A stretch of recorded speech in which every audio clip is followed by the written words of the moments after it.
Price Lord. இந்த நாளுக்கான தெய்வ வார்த்தை சங்கீதங்களின் புஸ்தகம் 28 6 7 2 வசனங்கள். கர்த்தருக்கு ஸ்தோத்திரம். அவர் என் விண்ணப்பங்களின் சத்தத்தை கேட்டார். கர்த்தர் என் பெலனும் என் கேடகமாய் இருக்கிறார். என் இருதயம் அவரை நம்பி இருக்கிறது. நான் சகாயம் பெற்றேன். இந்த வேத வசனத்திலே என் இருதயம் அவரை நம்பி இருக்கிறது, நான் சகாயம் பெற்றேன் என்று தாவீது சொல்லுகிறார். தாவீது கர்த்தரை துதிப்பதற்கு 2 காரணங்கள். ஒன்று, கர்த்தர் என் விண்ணப்பத்தின் சத்தத்தை கேட்டார். 2வது, தேவன் எனக்கு சகாயம் கொடுத்தார் அல்லது நான் சகாயம் பெற்றேன். ஆங்கிலத்தில் ஐ வாஸ் ஹெல்ப்டு என்று சொல்லப்பட்டிருக்கிறது. எப்படியெல்லாம் சகாயம் பெற்றேன் என்று தாவீது சொல்லுகிறதை நாம் பார்க்கிறோம். சகாயம் இப்பொழுது நான் சொல்ல போகிற இந்த 3லே ஏதாவது ஒரு விதத்திலே ஆண்டவர் செய்திருப்பார்.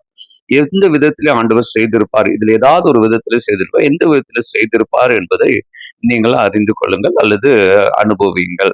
முதலாவது 44ஆம் சங்கீதம் 25 26 அந்த வசனங்களை நீங்க வாசிக்கும் போது, நமக்கு விரோதமாக யுத்தம் போல பிரச்சனைகள் எழும்பும் போது கர்த்தர் தேவையான கிருபையை கொடுக்கிறார்.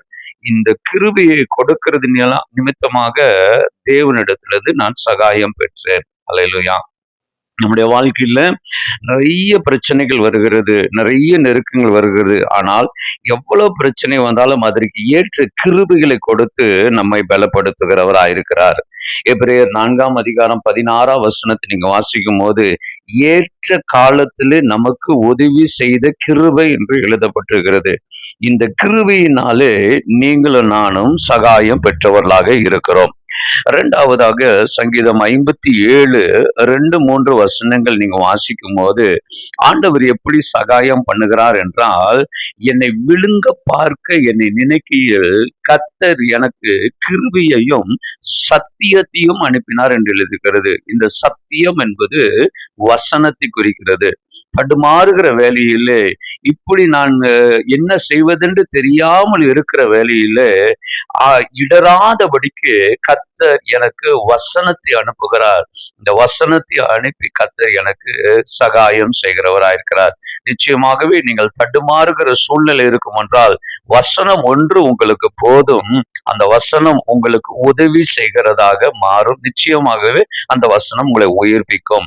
3வது 46ஆம் சங்கீதம் 5ஆம் வசனத்தின் அடிப்படையிலே, கிருபையும் இல்லை வசனமும் இல்லை என்று நாம் நினைக்கையிலே, தேவன் அப்படியே ஒதுங்கி நிற்கிறவராக இல்லாமல் நம் நடுவிலே வந்து சகாயம் பண்ணினார் என்று அங்க வாசிக்கிறோம். அப்படி என்னென்றால், நம் நடுவிலே வந்து வாசம் பண்ணுகிறார் என்று வாசிக்கிறோம்.